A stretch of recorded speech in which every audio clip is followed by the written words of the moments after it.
नमस्कार, जय हिंद दोस्तों, welcome back to the channel. I hope सारे शेयर भाई बिल्कुल बढ़िया होंगे। इंडिया जो है दोस्तों एंट्री कर रहा है ऑल न्यू एरा में। अगर हम बात करें ऑल न्यू एरा की, इसका मतलब ये है कि जिस तरीके से अभी तक आप लोग देखते आए हो पेट्रोल डीजल कार्स को, it will change for ever. India में सडनली GST 2 आया जिसकी वजह से कार को काफी बेनिफिट्स मिला और सारी कार्स के प्राइसेस जो है मोस्टली कम हो गए, सेस को हटा दिया गया। अब यहाँ पर कई लोग काफी कंफ्यूज हैं क्योंकि आपको याद होगा जो हमारी पुरानी वीडियोस में मैंने आपसे डिस्कस करा था कि E27 फ्यूल कभी भी आ सकता है और इंडिया को जरूरत रहेगी फ्लेक्स फ्यूल कार्स की। सो रिसेंटली दोस्तों न्यूज आई है मारुति फ्रॉन्क्स फ्लेक्स फ्यूल के बारे में, which will be an E85 car, यानी कि 85% एथनॉल ब्लेंड तक वो झेल पाएगी। जिन लोगों को अभी तक भी नहीं पता कि एथनॉल ब्लेंडिंग क्या होती है, E20-30 क्या होता है, तो ये काफी कंफ्यूजिंग है आप लोगों के लिए और ये काफी ज्यादा टेंशन वाला काम भी है अगर आप ऑलरेडी एक न्यू कार लेने की प्लान कर रहे हो या फिर ले चुके हो। हालांकि इस टॉपिक के ऊपर हमारी पुरानी वीडियोस भी है, आप वो जाके देख सकते हो। इनफैक्ट एक न्यू ईवी भी स्पाई हुई है जिसको लोग मारुति की वैगनआर ईवी भी बोल रहे हैं। इन दोनों कार्स के बारे में बात करेंगे और साथ ही में जो लेटेस्ट न्यूज कुछ आई है उसके बारे में भी बात करेंगे। चलिए फटाफट से वीडियो को स्टार्ट करते हैं दोस्तों, लेट्स गो। सो अभी जो इमेज आप देख रहे हो दोस्तों, ये है Maruti Fronx flex fuel E85 blending के साथ, और जापान मोबिलिटी शो 2025 जो कि अक्टूबर से नवंबर के बीच तक चलता है, वहां पर आपको इसकी झांकी झलकियां या फिर इसका डेब्यू होता नजर आएगा। अगर हम बात करें इसके इंजन की तो ये 1.2 लीटर पेट्रोल इंजन है और इसके साथ ही वैगनआर फ्लेक्स फ्यूल भी आपको देखने को नजर आएगी, उसके बारे में भी बात करेंगे। अगर आपके माइंड में अभी भी काफी क्वेश्चन है कि यार नॉर्मल फ्रॉन्क्स और E85 कंप्लायंस फ्रॉन्क्स में क्या डिफरेंस होगा, तो इस कार को प्रिपेयर करा जाएगा। इसके fuel tank, lines, pumps, injector, seals वगैरह को इस तरीके से डिजाइन किया जाएगा कि जब ये सेंसर से इंटरेक्ट करें E85 ब्लेंडिंग के साथ तो कार में कोई भी मेजर इश्यूज ना आए, कोई चेक लाइट्स ना आती रहे जिसकी वजह से आपको कोई प्रॉब्लम हो। क्योंकि दोस्तों एक प्रॉब्लम ये है, जितना मैंने रिसर्च करी है, कि अभी तो मारुति ये बोल रही है कि जिनकी कार्स E20 नहीं है तो वो E20 कन्वर्ट हो सकती है।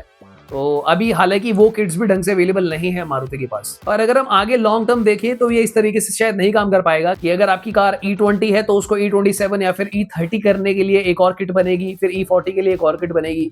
तो शायद इसीलिए ये लोग E85 लेकर आ रहे हैं सीधा ही कि भाई अगले 15-10 साल तक का सरदर्दी खत्म हो जाए। एयर फ्यूल रेशियो को मेंटेन करने के लिए ECU यूनिट्स पे भी काम किया जाएगा, जहां पर इसकी जो एल्गोरिथम है कुछ इस तरीके से परफॉर्म करेगी कि E85 फ्यूल इसके इंजन या फिर कंपोनेंट्स को खराब न कर पाए और कार बेटर ट्यून रहे, टाइमली आपको जो है वो अपडेट्स मिलते रहे। इसकी ECU यूनिट की जो एल्गोरिथम है वो काफी अडेप्टिव है, जो अपने आप को चेंज भी कर सकती है, तो आपको टाइमली सब अपडेट्स ये कार देती रहेगी।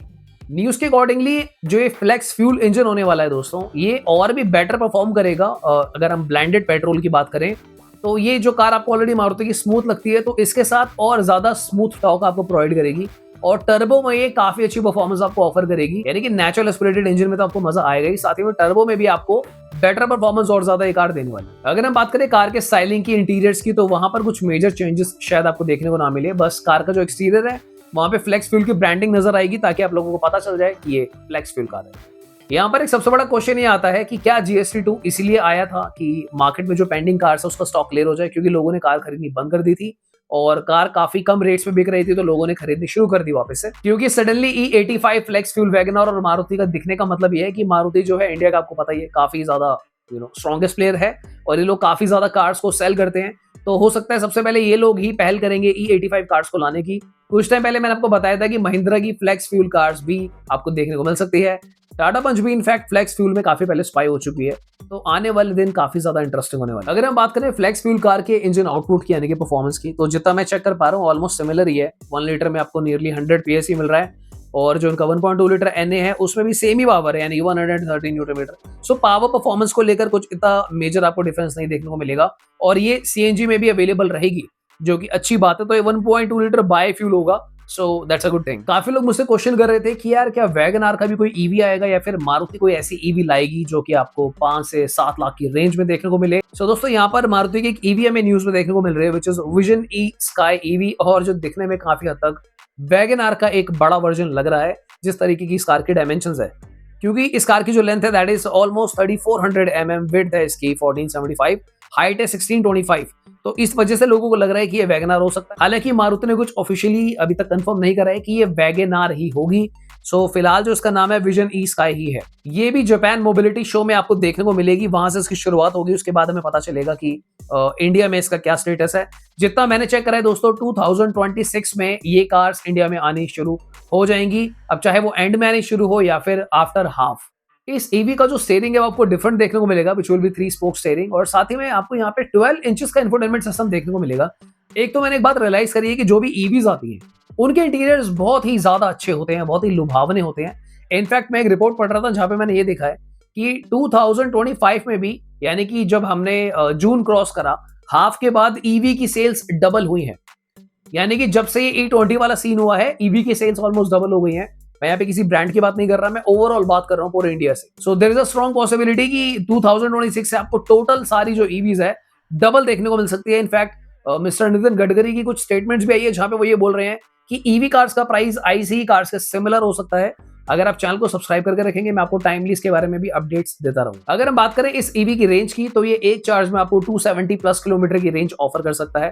तो ये रेंज देखकर हमें इतना तो समझ में आ रहा है कि ये एक छोटा बैटरी पैक ही होगा, नॉट लाइक नेक्सॉन ईवी या फिर विंडसर ईवी।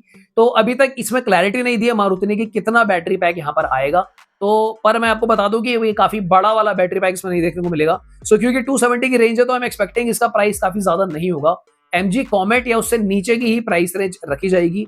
मेरे अकॉर्डिंगली 5 to 7 लाख अगर मारुति रखता है, तो जिसलिए मारुति जानी जाती है value for money cars offer करने के लिए, तो ईवी में भी उनकी एक बढ़िया एंट्री हो सकती है, क्योंकि अभी टाटा MG ऑलरेडी रूल कर रहे हैं। चलिए नेक्स्ट फटाफट से बात करते हैं कुछ ऑटोमोबाइल इंडस्ट्री की काफी बड़ी बड़ी न्यूज की, जिसमें टाटा सियरा का जो लॉन्च है नेक्स्ट मंथ का कंफर्म हो गया है, जहां पे ये एक साथ पेट्रोल, ईवी, डीजल तीनों को आप एक साथ देखोगे।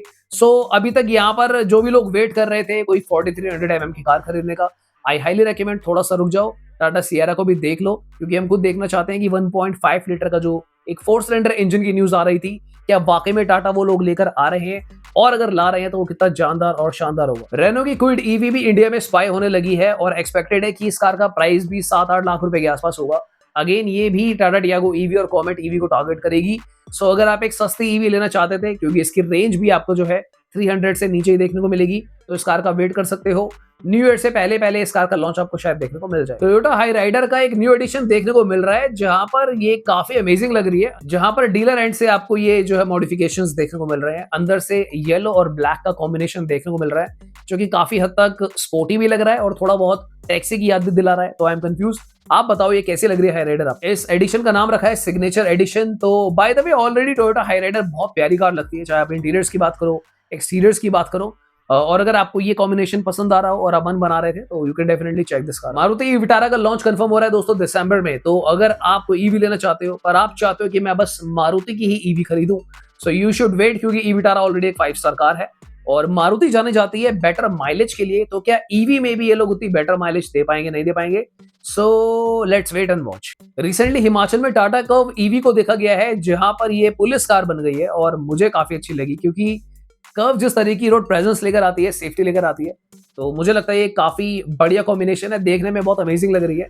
आपको कैसी लग रही है कमेंट करके बताओ। MG विंडसर का इंस्पायर एडिशन लॉन्च किया गया है, जहां पे मिस्टर नितिन गडकरी खुद ही खड़े हुए नजर आए और काफी बढ़ चढ़कर, क्योंकि एक ईवी कार है, सहयोग दिखाया इन्होंने इसके लॉन्च में। इसके सिर्फ 300 यूनिट्स आएंगे एंड 16.5 लाख रुपीस एक शोरूम से एक कार आपको देखने को मिलेगी। इसके अंदर थोड़ी सी मॉडिफिकेशन करी गई है। इनफैक्ट अगर हम सीट अपॉस्चर की बात करें, वो आपको रेड कलर को देखने को मिलती है।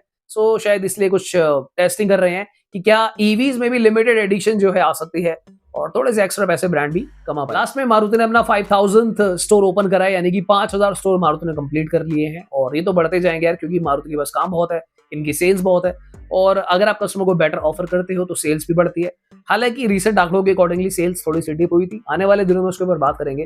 तो फिर आज की वीडियो के लिए इतने दोस्तों, मैं हूं हिमांशु, आप देख रहे हो turbo versus GT. If you like watching this kind of videos, please consider subscribing the channel. मिलते दोबारा किसी और दिन। Bye bye, take care.